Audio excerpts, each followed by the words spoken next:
In previous episodes, roughly about 3 or 4 episodes ago, I referenced Bryan Callen, right? He's accused of rape. He's the host of Fighter and the Kid. He's a stand-up comedian. He was on Mad TV. And I just want to reiterate, not in living color. I got called out by someone in the comments. I've addressed it, and I am sorry. I'm fucking human, and I am sorry. He was on Mad TV, not in living color. So Will Sasso, Bobby Lee, and, pick your cast member you like. Not Jim Carrey or the Wayans brothers. I apologize. That being said, Bryan Callen recently... So he's the co-host of Fighter and the Kid with Brendan Schaub. Brendan Schaub, UFC fighter. He's got about 4 or 5 podcasts at this point. King and the Sting and Below the Belt and Fighter and the Kid. And now Fighter and the Rinks. So Fighter and the Rinks meaning Bryan Callen recently had his eyelids done like a true Hollywood fucking actor. Had his eyelids done and they make fun of him. He still has wrinkles. Blah, blah, blah. Fighter in the Rinks. Well, that is the name of their Patreon that they are started. Because, so Bryan Callen, when the allegations came out from the LA Times article, he made a statement saying, when you're in a situation like I am, you get a lot of advice from a lot of people. And it usually falls in 2 different categories. They either tell you stay low and let it pass, or speak out. I'm paraphrasing, but that's the gist of it. Well, he was like, I'm not doing any of that. And he was adamant. This was in an Instagram video he posted. He was adamant. He's like, I'm in. Fuck it, I'm in. So lo and behold, Fighter and the Kid comes back. He's not there. He's taken a leave of absence. Now, there's been, I think, 3 or so episodes, and he hasn't been there. They release an Instagram video, and it's basically, hey, the kid is back in the studio. That's his nickname, right? The Fighter and the Kid. He's the kid. Now you can only see him on Patreon. And nobody knows, and everybody was just like, oh, he's taking a break. That's fine. Well, LA Times has come to the rescue.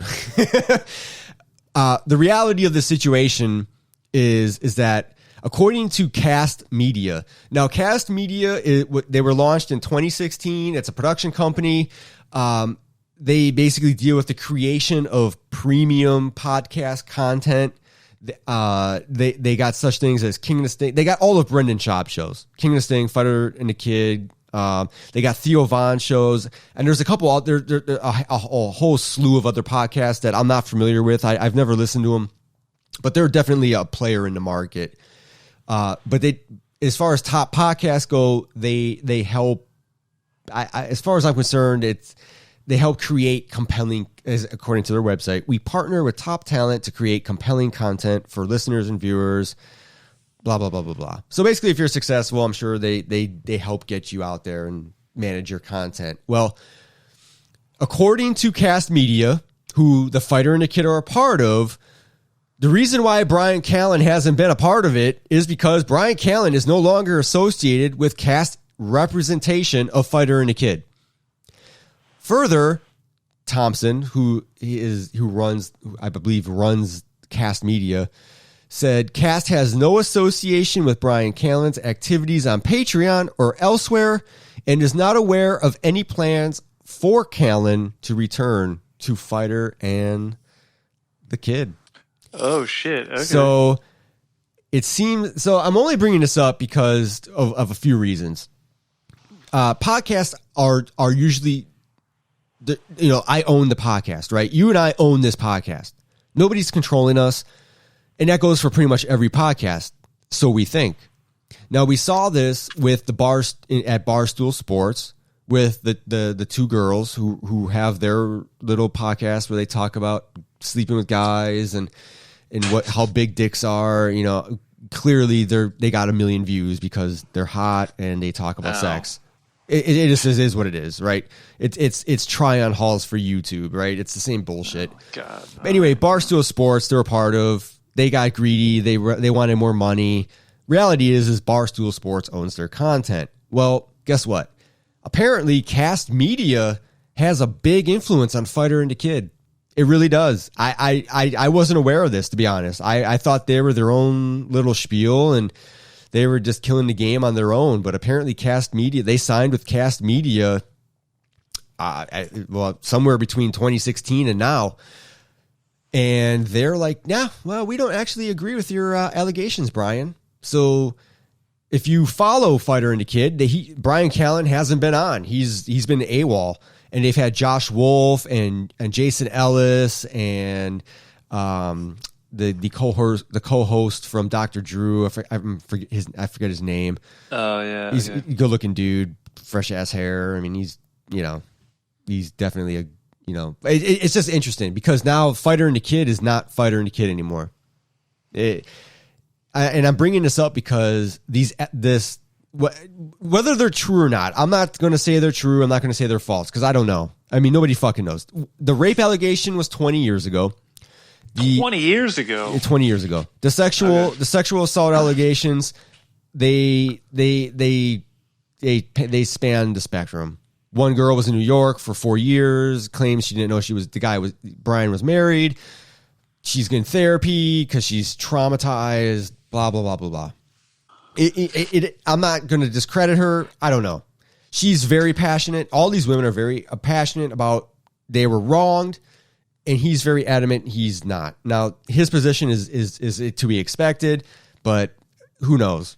Without, again, the whole problem with the Me Too movement, and I'm for the Me Too movement. I'm not trying to shit on it, but the reality is that to really punish someone, you got to have evidence. And 20 years removed from a situation, it's tough. It's tough to prove. Now, obviously, she's coming forward in the public eye, and whether she's being embarrassed by coming forward, I get it. But she's coming forward for a reason. It's tough, right? I mean, you can't. I would never come forward if something wasn't true. So I'm sure something happened. She feels wronged, but it just.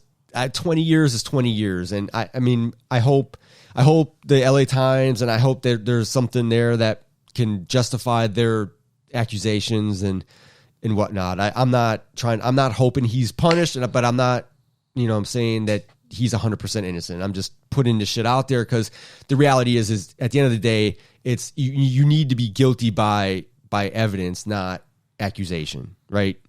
You're not guilty till proven innocent. You're innocent till proven guilty. And I know that's not a popular opinion in this current culture, but it's just reality, right?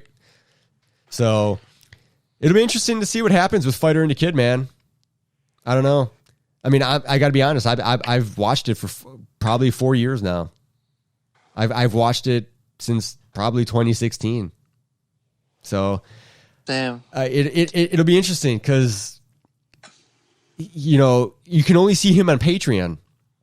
So this came out last week. It came out 1 week ago from the time we're shooting this podcast. They're charging $5 for one episode a week. Every Friday, a new episode is released. So you get 4 a month. They have over 3,000 Patreons. So quick math, 15,000 a month to shoot one episode. Now, from a business standpoint, congratulations. Right? You've just made basically $1.5 million a year. Well, actually, no, not 1.5. I'm sorry, I take that back. 150. But it's, the amount of money that they're making is it's a lot. And there's no extra effort on their part other than to sit there for 2 hours. Yeah. And more importantly, I'm not going to say he's innocent, but I'm not going to say he's guilty. But he is accused of some serious fucking shit, right? I mean, if you're accused of rape, that's pretty substantial. Cosby and Weinstein got convicted, so there is precedent for him to do some shit, right? to go to jail. There is precedent. I don't know what the evidence is. I'm just saying that the LA Times did come out with an article saying that Callen is now making people pay for content if you want to see him. And that's how I stumbled onto this story. So Patreon is an interesting place, but I think a lot's been revealed. I think the ownership of podcasts has come into question when you hit a certain level. Are these so?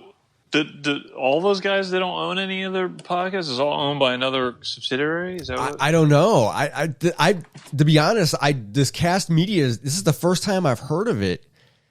So I don't know if they're familiar. I don't know if they're like a distributor or if they help produce the podcast, but they have a big say because they are the reason Bryan Callen is not on Fighter and the Kid. And if they got enough say to, hey, be like, you know what, we don't agree with these allegations and you're a piece of shit, you're not going to be on that podcast. Sorry. Because Bryan Callen made that statement. He's like, well, for better or for worse, I ain't doing any of this shit. I'm not going to just go away. I'm not giving in to cancel culture. He made a big Instagram thing about it. So it's interesting that he was like, I ain't doing shit. And then all of a sudden, Kast Media is like, I'm sorry. Goodbye.